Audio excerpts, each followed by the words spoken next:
Good morning, everybody.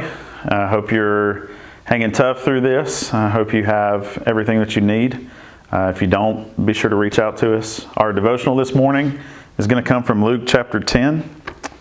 Luke chapter 10, it's a pretty common story, and in fact, there's been, I think, even some books and things written about this, but I thought it was pretty fitting for what we're going through. But starting in verse 38, it says, "As they went on their way, Jesus entered a village, and a woman named Martha welcomed him into her house. And she had a sister called Mary, who sat at the Lord's feet and listened to his teaching. But Martha was distracted with much serving. And she went up to him and said, 'Lord, do you not care that my sister has left me to serve alone? Tell her then to help me.' But the Lord answered her, 'Martha, Martha, you are anxious and troubled about many things. But one thing is necessary. Mary has chosen the good portion, which will not be taken away from her.'"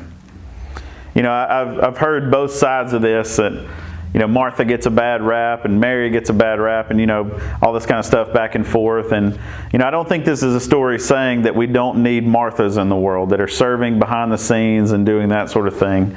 But this story is set up to where Mary is at the feet of Jesus. And what that is, it's not just some symbolic thing, but this was where the disciples were. If you were a follower of a teacher, you were at the feet of that teacher learning everything that you could. Now, Mary chose to be there, and Martha chose to be serving, and that I think is okay. I think there's a need for serving, and we have plenty of people here at Alvaton and other situations that are serving behind the scenes and may never get any accolades or any recognition for what they do. But what's interesting, and the part that I think really fits for what we're going through, is what Jesus says about Martha. Is what she says, what Martha responds in verse 40. It says that she went up to Jesus and said, "Lord, do you not care that my sister has left me to serve alone?"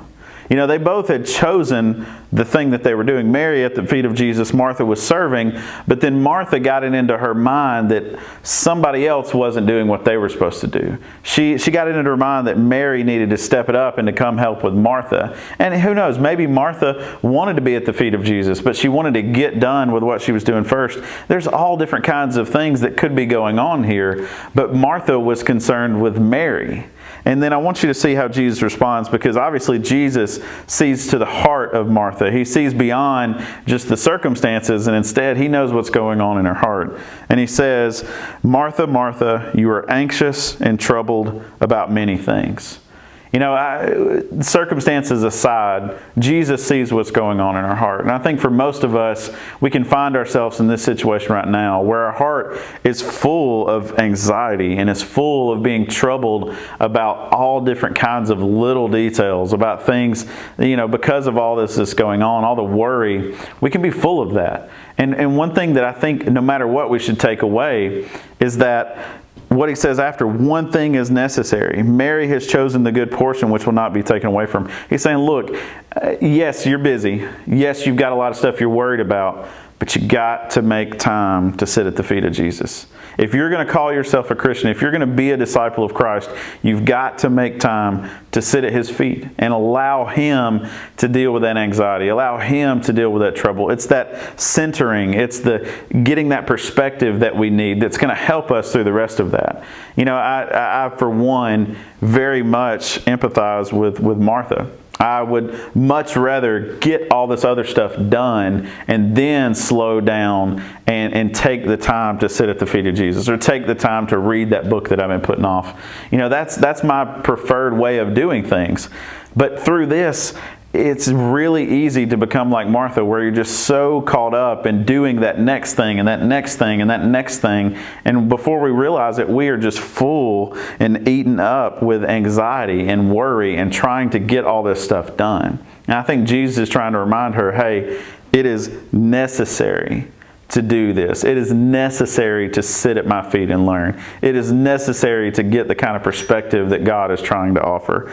And then He says Mary has chosen the good portion. Maybe that's a first thing. Maybe it's a priorities thing. Maybe Mary was going to sit and listen to what Jesus was saying, then she would go work.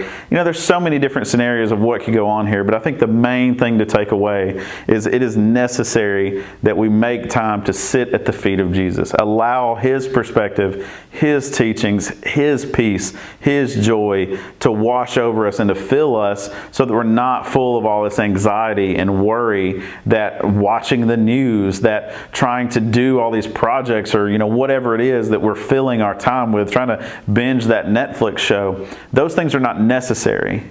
What's necessary is sitting at the feet of Jesus and allowing Him to order and to center our lives on Him and His kingdom and His will. That's a difficult lesson for me, and I think it's probably going to be a difficult lesson for you as well. But I pray that we all do this, because I think this is the sort of mindset and thing that's going to get us through this crisis that we're all going through, this changing of everything that we're used to. I think it's things like this that remind us to get back and to focus where we need to focus, and that'll give us the strength and the peace to get through this.